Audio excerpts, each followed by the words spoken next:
Ghost of Yotei had issues from the very beginning. Nothing super hard pressed, but a lot of very red flags. For example, that the main voice actress for the game that the character is based upon was a complete delusional feminist radicalist who thought that she's better than literally everyone else in the world. Yes, well, admittedly, that is a pretty big red flag, and most of us already know what these things lead to. There was nothing really that super concrete. We did not know anything about the game, we did not know anything else. But admittedly, a 100% uphill battle, even if the game was good, because that already alone destroyed its reputation in the eyes of gamers. But now, Ghost of Yotei is completely screwed because they have decided to take on board the people who made Dragon Age Veilguard. Yeah, and by the way, they're not even the only studio who currently is doing it. It seems like every game company that currently exists, and it is even remotely close to AAA status, is looking at the Dragon Age Veilguard disaster and being like, so you're telling me they made a franchise that typically sold tens of millions copies into a franchise that sold like barely 1 million copies, and most likely even those copies were not at full price? You're telling me we have an opportunity to take these people on board. And they did. And this is what's happening now. It's happening all around the industry. The idiots, the losers, the talentless freaks who made Dragon Age Veilguard, the people who constantly attack and berate us for being normal, are now just flooding into other companies that are doing other massive projects, and they're being led in with open arms and gift baskets.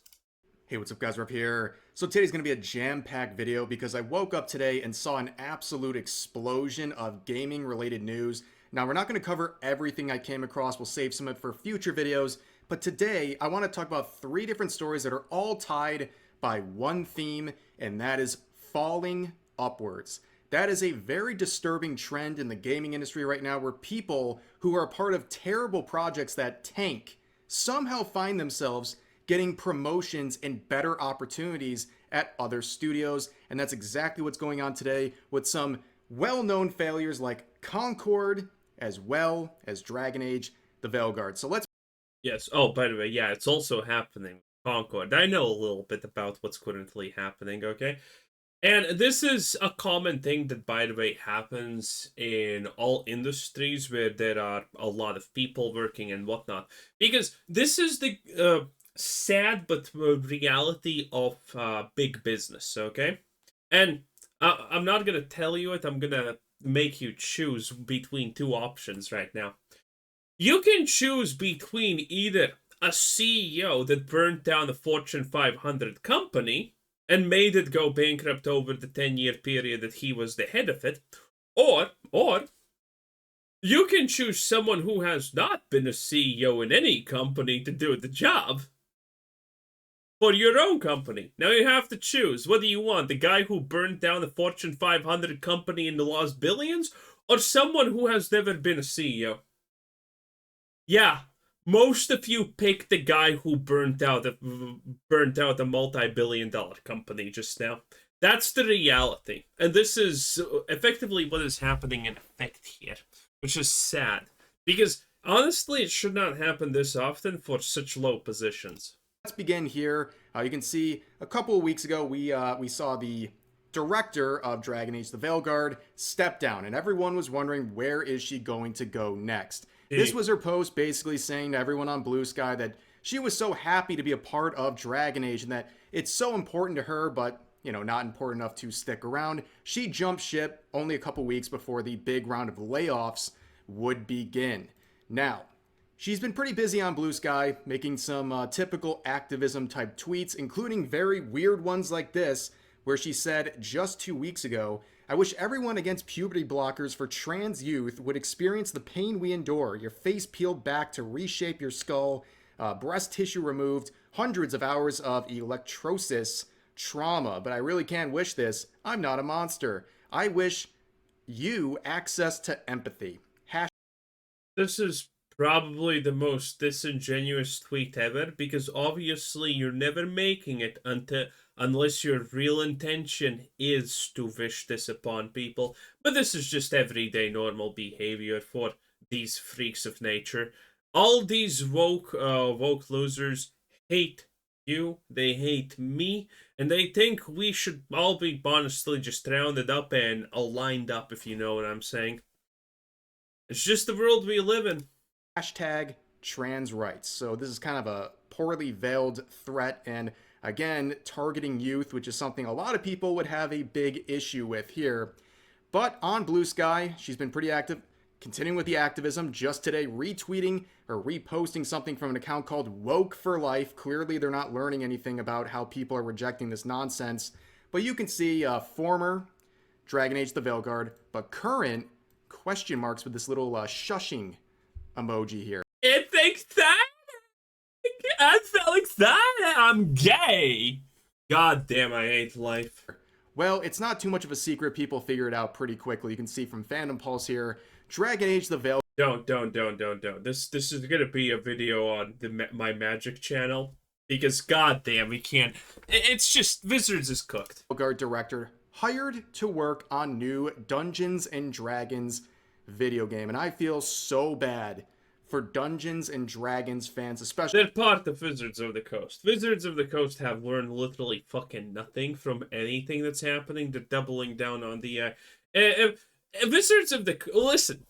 Wizards of the Coast was already a complete shit tier company before the woke slop. Okay? They were already failing and being trash before this.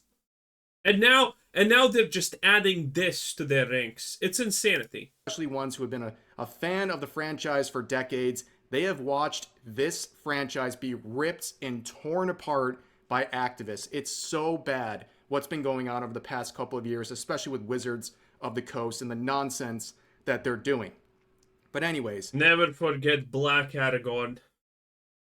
Let's look at this here. So actually there was kind of a bit of confusion here. Smash JT initially broke the story, but it turns out this person, Diversity and Dragons, actually got the scoop a little bit before. So you can see Smash JT providing full transparency and credit, which is an amazing thing to see and something you don't see with the access media. They just steal stories from people, or they overlap or falsely claim they got there first and never correct the record. Here you can see people have an email also that you can send stuff. Having a nice interaction and correcting the record and saying, hey, we both kind of worked on this together, and it seems this person got to it before Smash JT. People didn't send me stuff about any of this, but people have sent me a lot of stuff about Pirate Software. 10 out of 10. JT. But anyways, let's look at the proof that Smash JT did provide confirmation from his source saying Corrine Bush has officially failed upward to become the game director at Skeleton Key, a video game company under parent Wizards of the Coast. And you can see this screenshot proving that she is there as the game director at Skeleton Key, which again, my condolences to that. Skeleton Key is something completely new from Wizards of the Coast, and I'm not sure if there is anything above game director in that new company. I think that is effectively the CEO. Now, considering it's a subsidiary of Wizards of the Coast, aka a daughter company, you know, Corrine Bush still needs to answer to whoever the hell they need to answer at Wizards of the Coast. Oh, but effectively, as much as I can understand currently from the company structure that I'm seeing, Corrine Bush has full 100% 100% power over every single decision that is going to happen in this game, it looks like. Currently. May change. Maybe I don't. Maybe I don't know something about this, but currently it looks like 100% full power. Dragon Age Veilguard was almost 100% full power, by the way, but this looks like full-blown 100% power, that you just need to, report back to someone at Wizards of the Coast who is pissed that they did not get recognized in a cocktail party. By the way, do you know how Wizards of the Coast last game ended up looking? They wanted to make a Lost Ark type of thing with carts in between. That game was so fucking bad, they failed to make auto attacks normal. One class had an auto attack that literally looked like this. I'm not kidding. I'm not kidding. And it was buggy. Even they made a game that auto attacks were buggy, and then they literally paid everyone except me because Wizards of the Coast choose to ignore my existence, which is sad. I want free shit. Also, my soul is for hire, Wizards. They paid all the streamers in the world to play their shitty game. They played. That when that game came out, it had like I don't know how many, but it was literally it was like 100,000 views or something because they paid everyone. And you know how long that game lasted? Less than 24 hours, and people were, oh my god, this is trash, this is unplayable, this is the saddest thing ever. Dungeons and Dragons fans, because this is exactly the route they've been heading for many, many years. Now let's look at this, right? So there's been a lot going on with Dungeons and Dragons related IPs here, where recently, only about a month ago, we saw the Sweet Baby Inc. infected Dungeons and Dragons Dark Alliance shut down, a game that was very heavily disliked, considered an abject failure, and of course it had a connection to Sweet Baby, which makes a lot of sense when you look around and see what's been going on with the franchise. On top of that, as Smash JT points out here, Corrine Bush is going to fit right in. Yes, this is a real image posted in the WOTC studio he has joined called Skeleton Key Studios, and this is, I guess, a big group call, and you can just see people like Corrine Bush, they're going to fit in real well here, but this is the absolute state of the gaming industry. I can't think of anything else that would really capture what's going on here in all of the 1, 2, 3, 4, 5, 6, 7, 8, 9. 9-ish people from how many? 33. Jesus. So 1/3 of these people, at minimum, are completely insane. And most likely more than half of what's left is, adjacent to this. Because they all seem like it. Activism that is very present in the scene. Now, this is not too surprising. Again, like I said, there's been some more updates regarding the Dungeons and Dragons Monster Manual. You can see people here pointing out, Liches no longer have phylacteries because it might be offensive to Jews. In the new D&D 2024 Monster Manual, they now have spirit jars. Nice. Also, sphinxes are no longer distinguished by gender, and orcs aren't in the book. Have a nice day. All of these things confirmed by Orcs are Mexicans, by the way. Not even blacks anymore. Blacks got downrated to hobgoblins, probably. Or bugbears, or whatever. But orcs are now officially Mexican, if anyone's wondering, from Wizards of the Coast's point of view. By the way, so apparently the phylacteries are somehow offensive to Jewish people. They've now changed them to spirit jars, and we have this whole thing with sphinxes, and also we've seen very other gender-related language either removed or made to be non-binary with some of the creatures in the games. And orcs, yeah, they're not in the book anymore. You know why they're not in the book anymore? Because Wizards of the Coast believed that their presence was racism, that they were some kind of a racist caricature of black people, because the Just like Tolkien! normal people apparently look at orcs in a fictional setting and immediately think of black people. They're somehow the normal people, right? Once again, the people who come off as the anti-racists and the progressive people, they are some of the most diabolically racist people you'll ever come across. And again, the stuff with Wizards of the Coast is not new. In fact, we talked about I mean, the fact that Democrats en masse are literally now openly just saying, hey, if you get rid of all the Mexicans, who the hell is going to pick the cotton, scrub the toilets, and do all the fucking shitty work? Man, they really don't want to get rid of their slaves, huh? this way back in the day, like 4 years ago almost at this point, where they removed some problematic lore because, again, they thought it would reflect on real-life black people. Here's an example of a monster that was removed because apparently, to the Wizards of the Coast, this looks like a black person. I wish I was kidding, I mean, that's literally George Floyd if I have ever seen one. but I am not. But let's move Only he doesn't have a neck. Huh. on to the next part of this video. We're going to be looking at Sucker Punch Productions and, of course, their upcoming release of Ghost of Yotei. The big This is one. a game that's already mired in some concerns where people are afraid there's a certain direction the studio is going. A lot of people seeing the main protagonist here and they're thinking, oh, look, another girl boss. They didn't continue with the male protagonist from Ghost of Tsushima. They go this new route, and apparently the delay is rumored to have been caused. In a normal situation, like, even honestly, like 5 years ago, female protagonist, I wouldn't care. I'm a guy who makes always female characters to play with because I don't need any insert, okay? Female character, the nakeder she is, the better, okay? It is what it is, boys. Okay? It is what it is. I'm not gay. I don't want to look at a man's ass constantly all day when playing a game. Poo, poo, poo, poo, poo. Wow, what you gonna do now? I know, that's a completely useless conversation to have. And I didn't mean it seriously, because it's stupid conversation, not just completely useless. But nowadays, it's like, oh, female protagonist. Please tell me tell me more about your DEI policies. That's the world that we live in.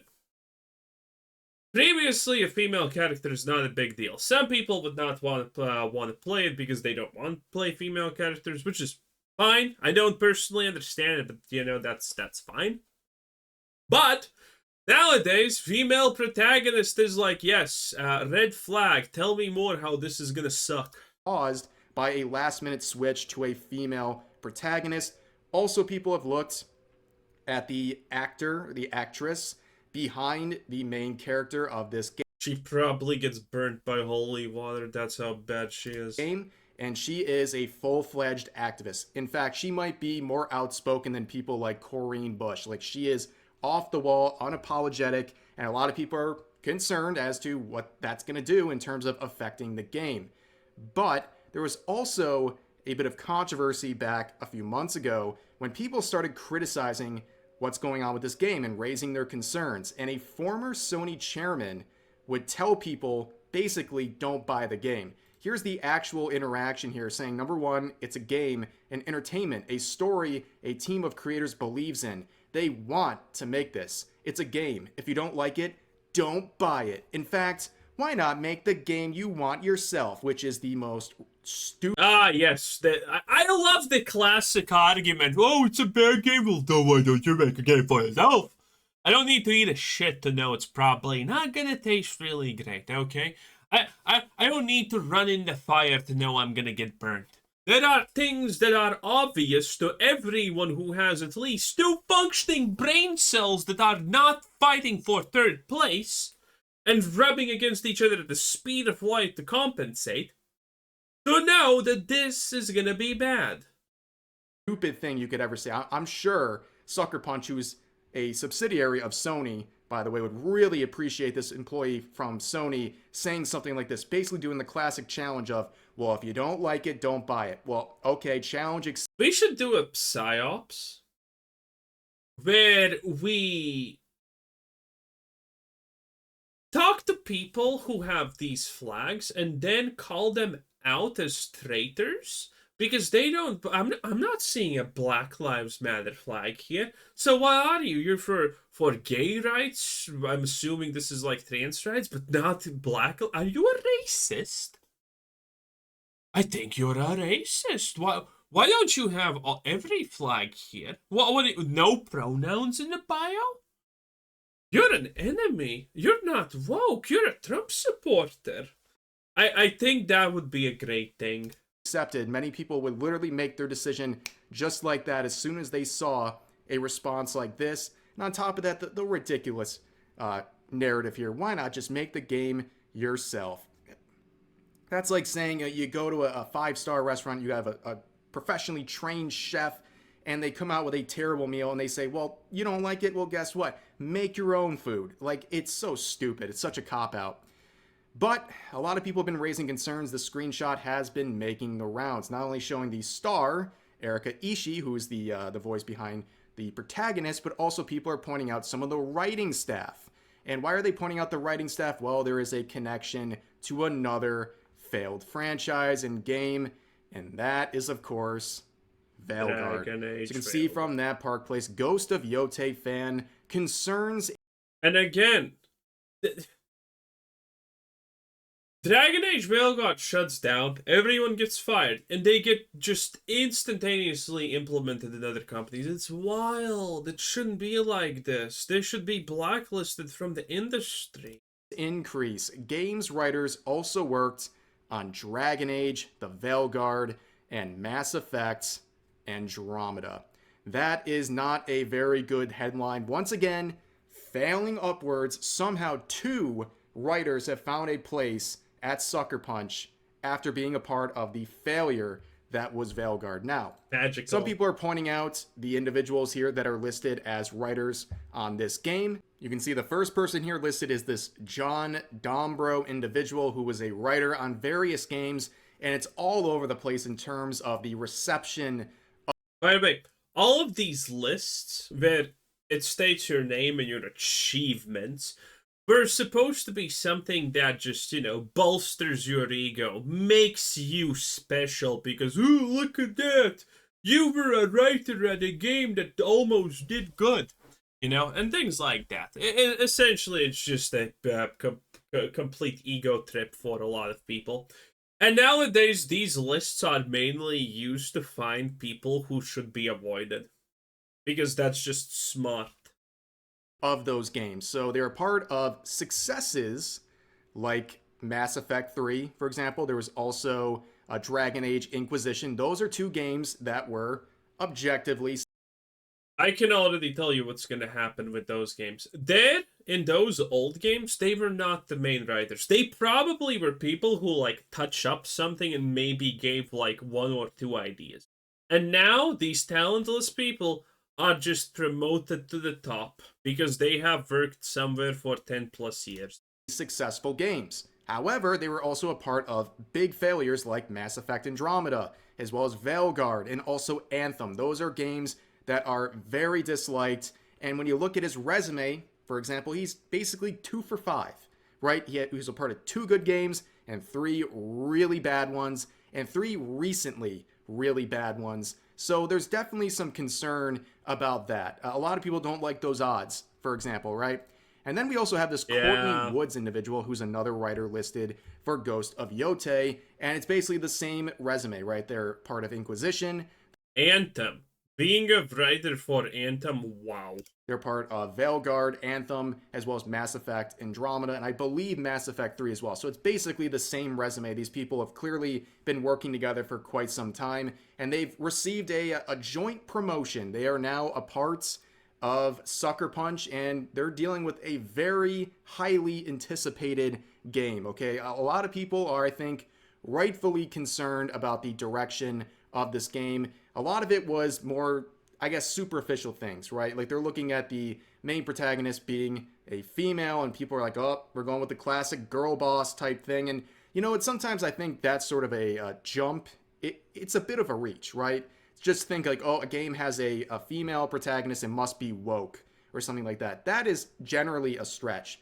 But I understand where some people are. Yeah, but no longer, sadly. No longer. It's now a red flag, okay? Why can't we go back to the World of Warcraft days where, 4 out of 5 females were actually males? I was one of them. Well, I never advertised myself as a female, though. Okay? But it is what it is. Ghost of Yotei is absolutely just getting clobbered. It's gonna be sad. And again, man, we need... The gaming industry just needs blacklists. That's all I can say. Anyway, that was Rev Says Desu. Bye!